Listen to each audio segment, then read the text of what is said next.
છોટાઉદેપુર જિલ્લાના જબુગામ ખાતે સાંકડા નાળાને લઈ સર્જાયો છે અકસ્માત। નાળું પૂરું કરવા જબુગામ લોકોએ અનેકો વાર કરી રજૂઆત, પરંતુ તંત્ર દ્વારા હજુ સુધી કોઈ જ નક્કર પગલાં લેવામાં આવ્યા નથી।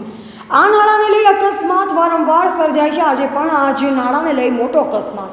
સિમેન્ટ ભરેલ મિક્સર મશીનની સામે હાઈવા ડમ્પર આવતા બ્રેક મારી કંટ્રોલ કરવા ગયા છતાં પણ સાંકડા નાળાના લીધે સર્જાયો અકસ્માત। બોડેલી છોટાઉદેપુર હાઈવે નંબર 56 પર બન્યો છે અકસ્માત। ગ્રામ્ય વિસ્તારની આજુમાં જ આવ્યું છે આ નાળું। એક તરફ નજીકમાં આંગણવાડી તો બીજી તરફ નજીકમાં સ્કૂલ આવેલ છે। નાના બાળકો આ જ રસ્તા પરથી પસાર થતા હોય છે, છતાં પણ આ સાંકડા નાળાને મોટો બનાવવામાં આવતું નથી। શું તંત્ર હજુ કોઈ મોટા અકસ્માતની રાહ જુએ છે?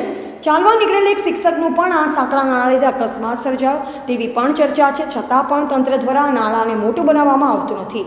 હજુ કેટલા લોકોનો ભોગ લેવાનો બાકી છે તેવું તંત્રને પૂછી રહ્યા છે ગ્રામજનો। સિમેન્ટ ભરેલા મિક્સરમાં 2 થી 3 પલટી મારી હોવાનું ડ્રાઈવર દ્વારા જાણવા મળ્યું। વારંવાર આ નાળા પર આવા બનાવો બનતા હોય છે। તંત્ર ઘોર નિંદ્રામાં સૂઈ રહ્યું છે તેવું ગ્રામજનો દ્વારા જણાવવામાં આવ્યું। નાળાની હાલત જોતા સ્પષ્ટ દેખાઈ રહ્યું છે કે નાળા પર કેટલા અકસ્માતો સર્જાયા હશે। રાત્રિ દરમિયાન વધુ પડતા અકસ્માતો સર્જાતા હોવાથી કોઈને જાણ નથી થતી। આ બનાવ પણ રાત્રિના 12 થી 1ના સમયગાળામાં જ બન્યો હોવાનું સામે આવ્યું છે। તો શું તંત્ર દ્વારા નાળું મોટું બનાવવામાં આવશે કે પછી એ જ પરિસ્થિતિમાં રહેશે, તે તો હવે જોઈ રહ્યું છે। बोलिए। इस सकड़ा सामने से डंपर आ रहा था, पीछे से मैं आ रहा था।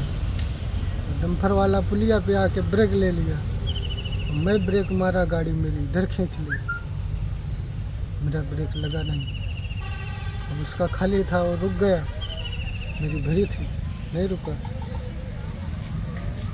सामने से कौन सा डंपर था? रेती वाला।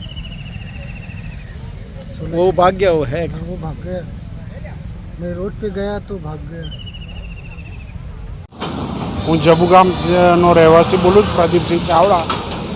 અહીંયા અમારું જે નાળું છે ગામના અડતા જ, એ ઘણું સાંકડું હોવાથી વારંવાર અહીંયા અકસ્માત થયા કરે છે।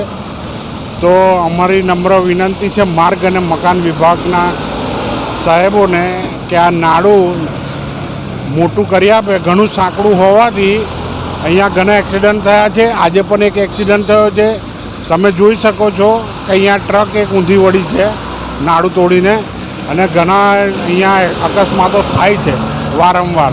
તો અમારી નમ્ર અરજ છે સાહેબોને કે અમારું નાળું આ થોડુંક મોટું કરી આપે।